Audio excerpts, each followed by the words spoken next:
बिल्कुल 24 घंटे का समय असी देंगे हैंगे सारे ही डिपार्टमेंट्स वगैरह नूं जिन्हां दा सर्टिफिकेशन आज शाम तक असी लिआवांगे।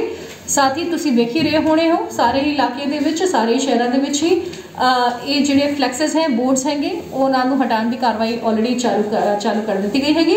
आज शाम तक सारे ही बोर्ड्स नूं जिथे भी गवर्नमेंट बिल्डिंग्स वगैरह ते लगे हुए ने वो सारे हटा लिए जाएंगे। प्राइवेट बिल्डिंग्स के उपर फिर असीं कल तो एक्शन लियांगे जिथे कोई कंसेंट वगैरह जेकर अनऑथराइज तरीके तो लगाया गया है उन्होंने खिलाफ कार्रवाई की जाए। जेकर किसी उम्मीद जेकर कोई कोविड अवेला रैली वगैरह के संबंध में कैंपेनिंग के संबंध में की जाती है जिन्होंने नोटिस किया जाता है तो उस नोटिस के उन्होंने गलती करार दिता जाता है और ये वापस गलती दोबारा की जाती है कि तो उन्होंने दोबारा एक तो असी परमिशन नहीं देनी है कोई भी कैंपेनिंग की। साथ ही उन्होंने खिलाफ बनती कार्रवाई जी लीगल एक्शन है प्रोविजन है एपीडेमिक एक्ट के उन्होंने खिलाफ बनती कार्रवाई भी की जाएगी। MCC कोड रोपड़ जिले के जिमें ECI वालों पूरे ही सूबा सरकार सूबे के ECI की गाइडलाइंस के तहत MCC कोड की कल तो ही चालू हो चुकी है पालना।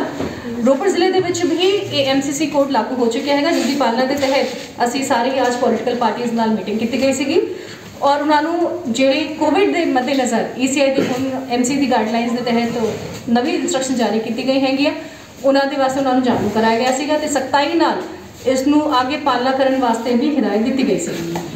नाल ही जिवें कि 694 पोलिंग बूथ के उपर बखरे बखरे पोलिंग स्टाफ का जिहड़ा हुण डिप्लॉयमेंट होनी हैगी उन्होंने भी ECI के हिदायतों के मद्देनज़र असी सारे ही स्टाफ नू डबली वैक्सीनेटेड करवा रहे हैं ताकि सारे पोलिंग स्टाफ जिहड़ा भी इलैक्शन प्रोसैस दे विच इनवॉल्व रहेगा वो डबली वैक्सीनेटेड होवे।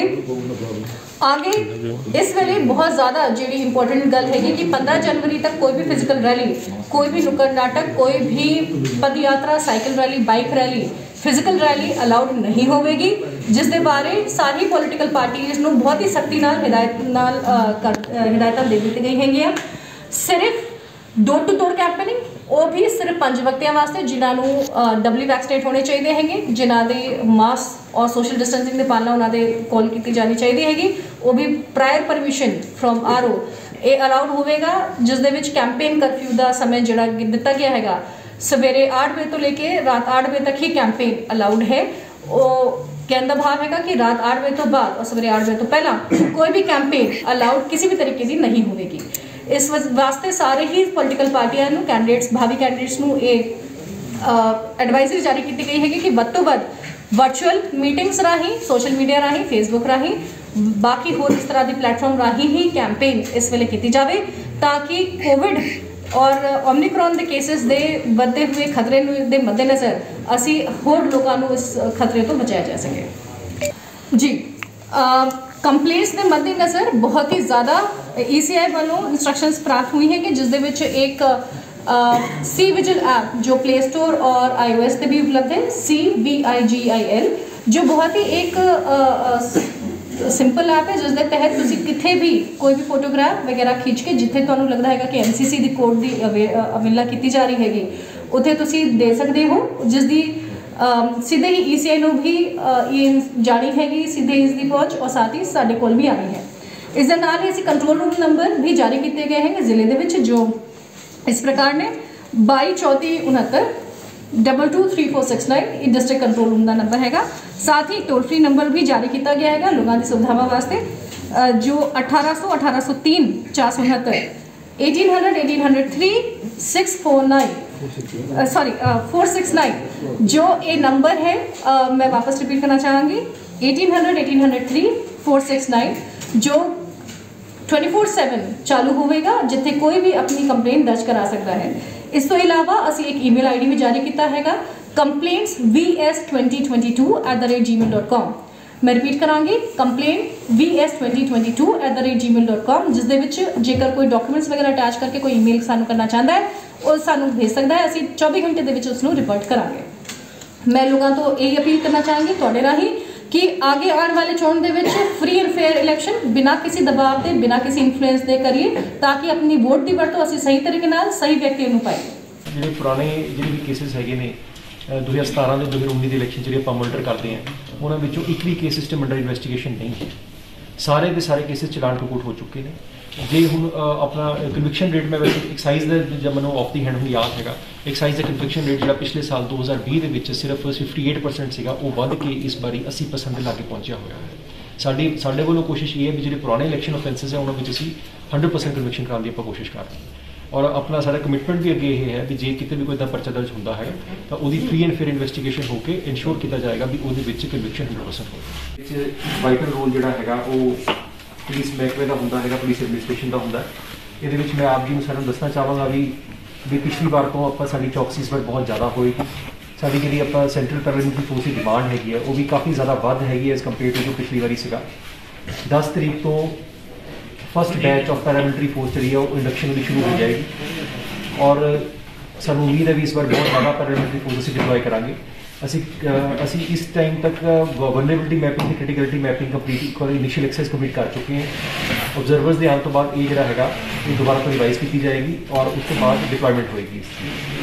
मैं इतने एक चीज़ स्पैशली दसना चाहवागा भी जो पिछली बारी जो नाके से जो इंटरस्टेट नाके पॉइंट्स है पिछली बारी 17 लगे थे, इस बार इसे आइडेंटिफाई करके असी 24 लगाए हैं। इन्हों की लिस्ट मैं आप जी सारा मेरा शेयर कर देंगे। इस तो इलावा जिवें कि मैंने दसिया कोविड नॉर्म्स की हदायतों के बारे बहुत इलैक्शन कमीशन इस बार स्ट्रिक्ट है, जिहदे रिगार्डिंग जी अपनी कन्वैसिंग होनी है वो रिगार्डिंग कुछ रिस्ट्रिक्शनस आईयां ने। इन्हां रिस्ट्रिक्शनस के आने करके जो नॉर्मल जोड़े अपने पहले इलैक्शन रिलेटेड क्राइम्स होंगे ने जिवें कि जोड़ा कि सैक्शन 171 के विच दिते गए हैं IPC के अंदर, उन्होंने तो इलावा representation of people amendment act तो उस तो इलावा जोड़ा है डिजास्टर मैनेजमेंट एक्ट ते एपिडेमोलॉजी एक्ट के अंदर भी परचे दर्ज होणगे जे कोई भी उन्होंने नॉर्म्स की कोविड नॉर्म्स की वायलेशन करता। साडे वालों आपां इंश्योर करने की कोशिश कर रहे हैं भी free and fair election process जोड़ा है वो किया जाए। डिप्लॉयमेंट मैं जिवें तुहानूं दसी है इस बार एक्सैसिव डिप्लॉयमेंट और मतलब मैं कहूँगा प्रिकॉशनली बहुत स्ट्रॉन्ग डिप्लॉयमेंट असीं जी प्लान इस बार बनाए हैं। साडे वालों कोशिश ये रहूगी भी maximum to maximum free and fair आपां इलैक्शन प्रोसैस इंश्योर करिए। ये जो इलैक्शन का प्रोसैस है ये कॉर्नर स्टोन है, ये साडी डेमोक्रेसी का सब तो बड़ा स्तंभ है।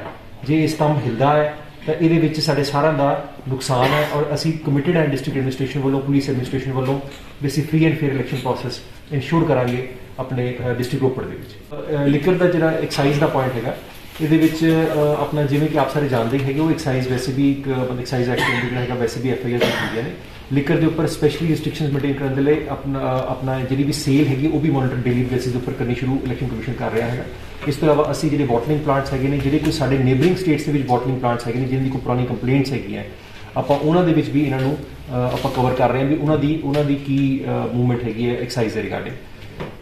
जिवें कि ड्रग्स के रिगार्डिंग इशू है NCB ने नेशनल अपना नारकोटिक्स कंट्रोल ब्यूरो ने ऑलरेडी अपना जो नुमाइंदे है बखरे जिलों के लगाते हैं। अज साडी कोशिश अज कल असीं उन्होंने मीटिंग्स करके जी भी कोई डेटा शेयरिंग होगी आप उन्होंने भी करांगे। इस तो इलावा पहले भी आप जी इंटर स्टेट मीटिंग्स है पहले कंप्लीट हो चुकी ने और वो इंटर स्टेट मीटिंग्स जी साढ़े कोई केसिस फिगर आउट बंदे होंगे से उन्होंने सारे बंदे की लिस्ट अपनी दूसरी स्टेट्स के नाल नेबरिंग स्टेट हिमाचल प्रदेश में जो अपना लगते हैं जिले उन्होंने सारा शेयर कर दी है। उन्होंने वालों भी प्रिवेंटिव एक्शन हो रहा है। कुछ जो ब्लैक स्पॉट्स आइडेंटिफाई हुए सन उन्होंने पहले ही कार्रवाई की जा चुकी जिहदे कि 10,000 लीटर लान पहले रिकवरी हो चुकी है एक पर्टिकुलर पिंड के विचों।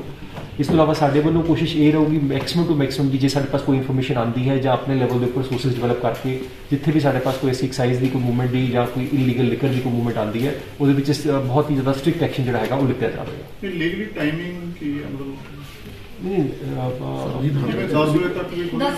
वो नॉर्मल जो अपना है वो अंदर है वो इलैक्शन कमीशन ने अभी तक कुछ नहीं किया। सर जो लाइसेंस्ड वैपन ने रिकवर हो गए सिलेंडर सारे जमा करवा रहे हजे तक साडी लाइसेंस्ड वैपन लगभग 70% तक आप जो है अपने सारे को जमा हो चुके हैं क्योंकि अपना हुण कोड कल ही लग्या है। साडी कोशिश रहूगी छेती आप 100% तक अचीव करने की साडी कोशिश है। कितनी तरीक तक करवाने है सर इसका कोई टाइम बाउंड किया सर? साडी कोशिश तो ये रहूगी विदिन 1 वीक आप कंप्लीट कर दी अपना सारे प्रोसेस को।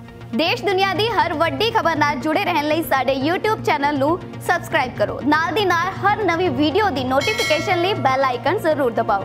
जेकर तुसीं ये वीडियो फेसबुक ते देख रहे हो तो इसनू लाइक जरूर करो और ज़्यादा तो ज़्यादा शेयर भी करो। धन्यवाद।